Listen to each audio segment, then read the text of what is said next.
من يهده الله فلا مضل له ومن يضلل فلا هادي له وأشهد أن لا إله إلا الله وحده لا شريك له وأشهد أن سيدنا ومولانا محمدا عبده ورسوله. أعوذ بالله من الشيطان الرجيم. بسم الله الرحمن الرحيم. يا أيها الذين آمنوا اتقوا الله حق تقاته ولا تموتن إلا وأنتم مسلمون. ويا أيها الناس اتقوا ربكم الذي خلقكم من نفس واحدة وخلق منها زوجها وبث منهما رجالا كثيرا ونساء واتقوا الله الذي تساءلون به والأرحام إن الله كان عليكم رقيبا. وقال تعالى في مقام آخر: يا أيها الذين آمنوا اتقوا الله وقولوا قولا سديدا يصلح لكم أعمالكم ويغفر لكم ذنوبكم ومن يطع الله ورسوله فقد فاز فوزا عظيما. أما بعد فإن خير الحديث كتاب الله وخير الهدي هدي محمد صلى الله عليه وسلم وشر الأمور محدثاتها وكل محدثة بدعة وكل بدعة ضلالة وكل ضلالة في النار أو كما قال النبي صلى الله عليه وسلم. فأعوذ بالله من الشيطان الرجيم. بسم الله الرحمن الرحيم.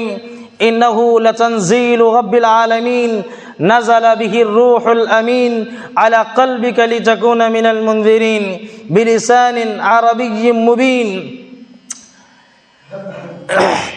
ہر قسم کی حمد و ثنا تعریف و توصیف کا مستحق اور حقدار اللہ جل شانہ ہے، جس کے ہاتھ میں ساری طاقت، ساری بادشاہی، ساری سلطنت اور جو تمام امور پر پوری طرح حاوی ہے اور قابض ہے اور ابسولوٹ پاور کا حامل ذات ہے. اللہ سبحانہ و تعالی کے لیے ہر قسم کی ثنا سزاوار ہے. لہ ما فی السماوات و ما فی الارض. کہیں فرمایا کہ الا لہ الحکم والامر والی اللہ ترجع الامور. اور زمین و آسمان کے چپے چپے پر، گوشے گوشے پر اسی کا حکم، اسی کا آرڈر چلتا ہے. کوئی بھی شے اس کی نگاہ سے، اس کی آنکھ سے اوجھل اور مخفی نہیں ہے. لہ مقالید السماوات والارض.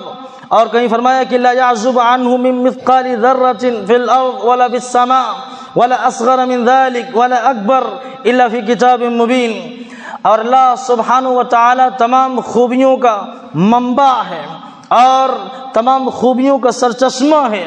اور اس کے بعد اللہ کے نبی علیہ الصلوۃ والسلام پر بے شمار درود و سلام ہوں، جن کے توسط اور جن کے قدم سے انسانیت نے اور مانوتا نے اللہ کی گائیڈنس، اللہ کی ہدایت، اللہ کا نصیحت نامہ اور قرآن جیسی مقدس کتاب سے روشناس ہوئے اور آشنا ہوئے، اور جس کے واسطے سے انہوں نے جانا کہ ان کے رب کی مرضیات کیا ہیں اور ان کا رب کن کن چیزوں سے